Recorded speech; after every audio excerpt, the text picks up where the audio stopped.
Hello friends, welcome to SSC coaching centre. दोस्तों, आज की वीडियो में बात करेंगे रीजनिंग के इंपॉर्टेंट प्रश्नों की। उन प्रश्नों की बात करेंगे जो बार बार परीक्षा में पूछे जाते हैं। तो चलिए स्टार्ट करते हैं दोस्तों। पहला प्रश्न है, प्रश्न आपका क्या कह रहा है, BAD बराबर 7, SAP बराबर 9, तो आपका BAN बराबर क्या होगा।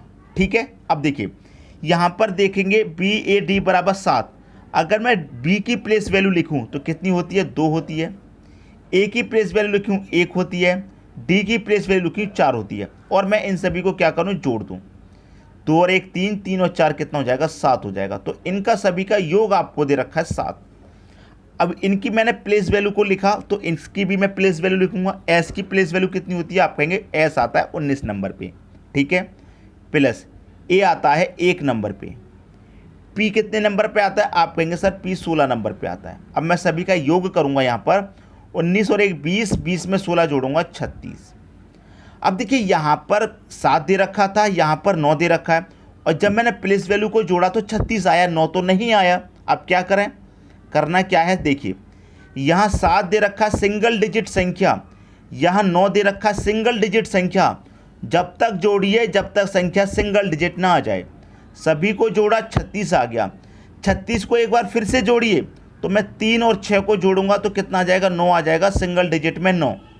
तो जब तक जोड़िए जब तक सिंगल डिजिट में ना आ जाए। तो सिंगल डिजिट में 9 आ गया, सही आ गया। अब देखिए इनकी प्लेस वैल्यू लिखिए। बी की प्लेस वैल्यू कितनी होती है, 2। ए की होती है 1। एन की कितनी होती है, 14। सभी को जोड़िए, 2 और 1 3, 3 और 14 कितना हो जाएगा दोस्तों, 17 हो जाएगा। ठीक है, अब देखिए 17 तो ऑप्शन में है नहीं। अब हमें कब तक जोड़ना है, सिंगल डिजिट, जैसे यहाँ बनाया था उसी तरीके से सिंगल डिजिट यहाँ बनाइए। 1 और 7 को जोड़िए, सिंगल डिजिट में कितना आएगा, 8। 8 सिंगल डिजिट आया। 8 देखिए किस ऑप्शन में है, पहले ऑप्शन में 8 दे रखा है। ये आपके प्रश्न का दोस्तों सही आंसर हो गया। क्लियर हुई बात, सबकी समझ में आ गया प्रश्न। अब देखेंगे अगला प्रश्न। अगला प्रश्न है 3:30, 7:वाट। यहाँ क्या आएगा, जिस तरीके से 3 का रिलेशन 30 से है उसी तरीके से 7 का रिलेशन यहाँ क्या बनेगा। अब देखिए 3 का रिलेशन 30 से कैसे बना सकते हैं, यहाँ पर आपके पास 3 दे रखा है। अगर आप 3 का कर दें क्यू तो 3 का क्यू दोस्तों 27 होता है, लेकिन आपको चाहिए 30। 27 नहीं चाहिए, 30 चाहिए। तो 27 से 30 कैसे पहुँचेंगे, आपने 3 का क्यू किया, 27 आया। 3 का क्यूब किया है तो 3 को ही इसमें एक बार जोड़ दीजिए। 27 और 3 को जोड़ा आपने, कितना हो जाएगा, 30 हो जाएगा। ये वाला जिस संख्या का क्यूब किया है उसी संख्या को जोड़ दिया। अब यहाँ पर क्या है, 7, तो 7 का क्यूब करेंगे कितना होता है, 343 होता है। ठीक है, अब 7 का क्यूब किया है तो 7 को ही जोड़ेंगे। जिस तरीके से यहाँ पर 3 का क्यूब किया, 3 को जोड़ा, यहाँ 7 का क्यूब कर रहा तो 7 को जोड़ देंगे। 343 में 7 जोड़ेंगे, कितना हो जाएगा, ये हो जाएगा 350। आपका आंसर डी ऑप्शन में दे रखा है। उम्मीद करता हूँ सबकी समझ में प्रश्न आ गया होगा। अब देखेंगे अगला प्रश्न। अगला प्रश्न है आपका, इस प्रश्न की मैं बात करूं, बहुत इंपॉर्टेंट प्रश्न है, 5-6 बार एग्जाम में कम से कम पूछा गया है। अब देखिए 0 है, 6 है, 10, 2, 4। मिसिंग नंबर देखिए कहां पर दे रखा है, मिसिंग नंबर दे रखा है यहाँ बीच में। तो हमें बीच में जब मिसिंग नंबर दे रखा है तो ये बीच में संख्या कैसे आई, ये बीच में संख्या कैसे आई, उसी तरीके से ये बीच में संख्या आपको पता लगेगी। तो ये बीच में 10 कैसे आया, ये पता लगाइए। तो ये बीच में 10 है तो ये बीच में 10 कैसे आएगा, इन बाहर वाली संख्याओं में कुछ ना कुछ रिलेशन बनेगा जिससे कि आपका ये 10 आ जाएगा। ठीक है, अब बाहर वाली संख्याओं को मैं क्या करूँ, सबको जोड़ के देखता हूँ। 0 6 को जोड़ूंगा 6, 6 और 4 10, 10 और 2 कितना, 12। बाहर वाली सभी संख्याओं को मैंने जोड़ा, 12 आया, लेकिन मुझको तो चाहिए था 10, 12 नहीं चाहिए था। लेकिन मैं 12 से 10 बना सकता हूँ कैसे, अगर मैं 12 में से 2 माइनस कर दूँ तो 10 बन जाएगा। ठीक है, अब देखिए क्या रिलेशन है इसमें। यहाँ पर सभी को जोड़ा था बाहर वाली संख्याओं को, यहाँ भी जोड़िए। 2 और 10 12, 12 में 8 जोड़ूंगा 20, और 20 में 6 जोड़ूंगा, कितना हो जाएगा, 26। ठीक है, अब देखिए यहाँ पर सभी का योग करने के बाद हमने क्या किया, 2 माइनस। तो यहाँ भी सबका योग करने के बाद मैं क्या करूँगा, 2 माइनस 26 में से 2 घटा दूंगा, कितना आएगा, 24। और यहाँ आपको 24 दे रखा है। तो जो रिलेशन इसमें बना वही इसमें बना, तो वही इसमें बनेगा। आप बाहर वाली संख्याओं को जोड़िए। 4 और 14 18, 18 में 12 जोड़ेंगे 30, 30 में 10 जोड़ेंगे, कितना हो जाएगा, 40। यहाँ -2 किया, यहाँ -2 किया, यहाँ भी क्या करेंगे, -2। 40 में से 2 घटेगा, आंसर आ जाएगा 38। देखिए 38 किस ऑप्शन में है, सी ऑप्शन में दे रखा है। ये आपके प्रश्न का दोस्तों सही आंसर हो जाए। ठीक है, सबकी समझ में आ गया प्रश्न। अब देखेंगे अगला प्रश्न।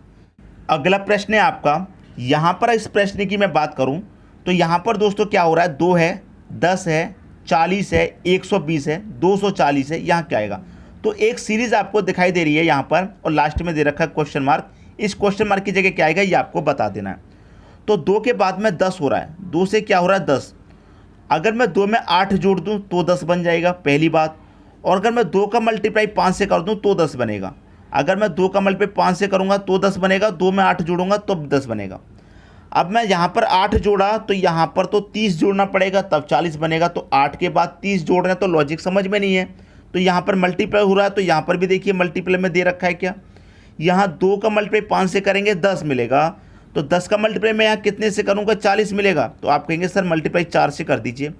2 का मल्टीप्लाई 5 से क्या 10, 10 का मल्टीप्लाई 4 से कर दीजिए, 40 मिल जाएगा। अब 40 से चाहिए 120, यहाँ 5 से मल्टीप्लाई किया, यहाँ 4 से, तो मैं 40 का कितने करूँ कि 120 मिले। आप कहेंगे सर 3 से मल्टीप्लाई कर दो, 4 त्रिक का 12 होता है, तो 40 का मल्टीप्लाई 3 से हो रहा है तो 120 मिल गया। ठीक है, अब यहाँ मल्टीप्लाई कितने से होगा, 120 का 2 गुना होता है 240, तो इसका मल्टीप्लाई 2 होगा। यहाँ मल्टीप्लाई 5 हुआ, 4 हुआ, 3 हुआ, 2 हुआ, मतलब नीचे की तरफ घट रहा है, नीचे की तरफ घट रहा है। 5, 4, 3, 2, अब क्या आ जाएगा, 1 आ जाएगा। तो 240 का मल्टीप्लाई मैं 1 से करूँगा तो कितना रहेगा, 240 ही रहेगा। क्लियर, 240 देखिए किस ऑप्शन में है, डी ऑप्शन में है। यहाँ 240 है दोस्तों, लेकिन यहाँ क्वेश्चन मार्क की जगह पर भी 240 ही आएगा, क्योंकि आपको तरीका पता चल गया क्यों आएगा। आ गया दोस्तों प्रश्न सभी की समझ में। अब देखेंगे अगला प्रश्न। अगला प्रश्न है 14 हैज 13 बराबर 9, 27 हैज 36 बराबर 18, 46 हैज 31 बराबर क्या। देखिए इस तरह के प्रश्न भी परीक्षा में पूछे जाते हैं। तरीका देखिए क्या है, यहाँ हमें क्या चाहिए, 9 चाहिए। 14 हैज 13 से हमें 9 बनाना है, तो कैसे बना सकते हैं। देखिए यहाँ पर क्या है 14, अगर मैं इस 14 को आपस में जोड़ूं तो 1 और 4 5 हो जाएगा। इस 13 को भी आपस में जोड़ूं तो 1 और 3 कितना हो जाएगा, 4। और यहाँ हैज है, इसकी जगह मैं प्लस कर दूं दोनों संख्याओं को तो 5 और 4 आपको 9 मिलेगा। समझ में आई दोस्तों बात। वही रिलेशन यहाँ बनाइए, यहाँ आपस में दोनों को जोड़ा, यहाँ भी दोनों को जोड़ा, तो यहाँ भी मैं दोनों को जोड़ूंगा तो 2 और 7 कितना हो जाएगा, 9। 3 और 6 कितना हो जाएगा, 9। दोनों को जोड़ दो, 9 और 9 कितना हो गया, 18। यहाँ 9 मिला, यहाँ 18 मिला। अब इसी तरीके से ये वाली संख्या मिल जाएगी, जोड़ दीजिए, 6 और 4 10, 3 और 1 4, प्लस कर दीजिए, 10 और 4 कितना, 14। क्वेश्चन मार्क की जगह क्या आएगा, 14 आ जाएगा। किस ऑप्शन में दे रखा है, आप कहेंगे सर बी ऑप्शन में दे रखा है। तो ये प्रश्न की मैं बात करूँ, अभी मैंने आपको बता दिया बहुत ईजी लगा होगा, लेकिन जब आपने देखा था उस समय कठिन लगा होगा। किस किस को कठिन लगा कमेंट बॉक्स में जरूर बताइएगा। अब देखते हैं अगला प्रश्न। अगला प्रश्न है इंग्लैंड बराबर इतना, फ्रांस बराबर इतना, तो ग्रीस बराबर कितना। ठीक है, इस तरह के प्रश्न परीक्षा में जब पूछे जाते हैं तो उन्हें करने का तरीका देखिए। आपको दे रखा है इंग्लैंड की प्लेस वैल्यू सबकी इतनी, फ्रांस की प्लेस वैल्यू इतनी, तो ग्रीस की प्लेस वैल्यू क्या। ग्रीस की प्लेस वैल्यू सबसे पहले जी आ रहा है, यहाँ देखिए जी आ रहा है 3 नंबर पे, यहाँ 3 नंबर पे 3, तो जी की प्लेस वैल्यू कितनी दे रखी है, 3, तो मैं यहाँ 3 लिख सकता हूँ। ठीक है, फिर क्या दे रखा आर। अब मैं आर को देखिए, आर यहाँ दूसरे नंबर पे है, यहाँ दूसरे नंबर पे 8, मतलब आर की जो प्लेस वैल्यू कितनी दे रखी है, 8, 38 हो गया। अब क्या दे रखा है ई, ई को देखिए, ई की प्लेस वैल्यू यहाँ पर कितनी है, 1 है, तो यहाँ पर भी 1 आ जाएगी। अब यहाँ पर ई है तो यहाँ पर भी 1। सी की प्लेस वैल्यू देखिए, सी यहाँ पर लास्ट से दूसरे नंबर है, यहाँ लास्ट से दूसरे नंबर पर 9 है, तो सी की जो प्लेस वैल्यू है कितनी है, 9। और ई की प्लेस वैल्यू यहाँ 1 थी तो यहाँ पर भी 1 होगी। ये आपका आंसर आ गया 38 11 91। 38 11 91 पहले ऑप्शन में, ये आपके प्रश्न का दोस्तों सही आंसर हो जाएगा। उम्मीद करता हूँ सभी की समझ में प्रश्न बहुत अच्छे से आ गया होगा। अब देखेंगे अगला प्रश्न। अगला प्रश्न है 1 + 4 बराबर 9, 2 + 8 बराबर 18, 3 + 6 बराबर 15, तो 7 + 8 बराबर, यहाँ क्वेश्चन मार्क दे रखा है।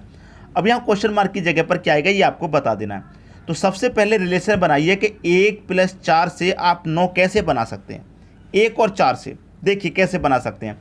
अगर मैं यहाँ पर इन दोनों को जोड़ दूँ, 1 और 4 दोनों को अगर मैं जोड़ दूँ तो कितना हो जाएगा? आप कहेंगे सर 5 हो जाएगा, ठीक है, लेकिन हमको तो 9 चाहिए, 5 नहीं चाहिए।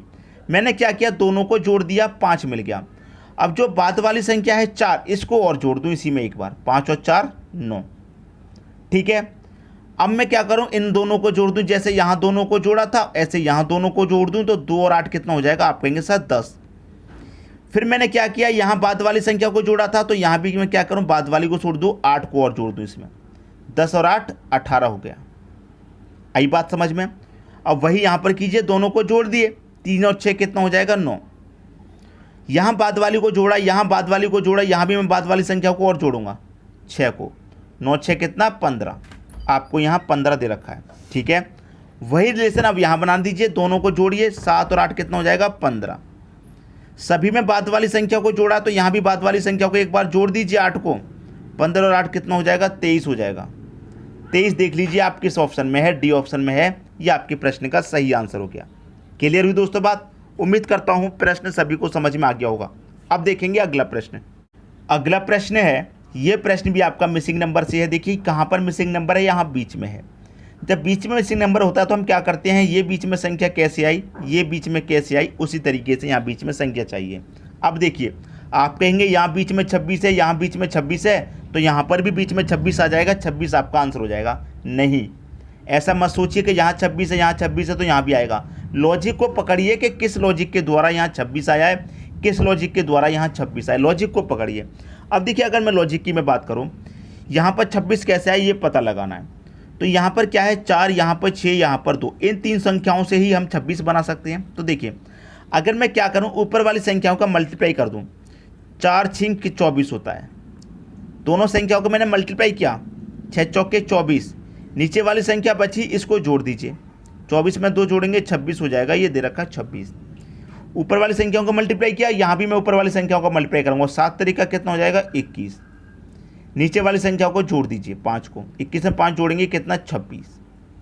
समझ में आई बात? दोनों का मल्टीप्लाई किया, ऊपर को नीचे की जोड़ा, ऊपर की संख्या का मल्टीप्लाई नीचे की को जोड़ दिया। यहाँ भी ऊपर की संख्या को मल्टीप्लाई करो, 8 5 40, नीचे वाली को जोड़ देंगे 4 को, 40 और 4 कितना हो जाएगा? 44। तो आपके जो प्रश्न का आंसर है वो 44 है।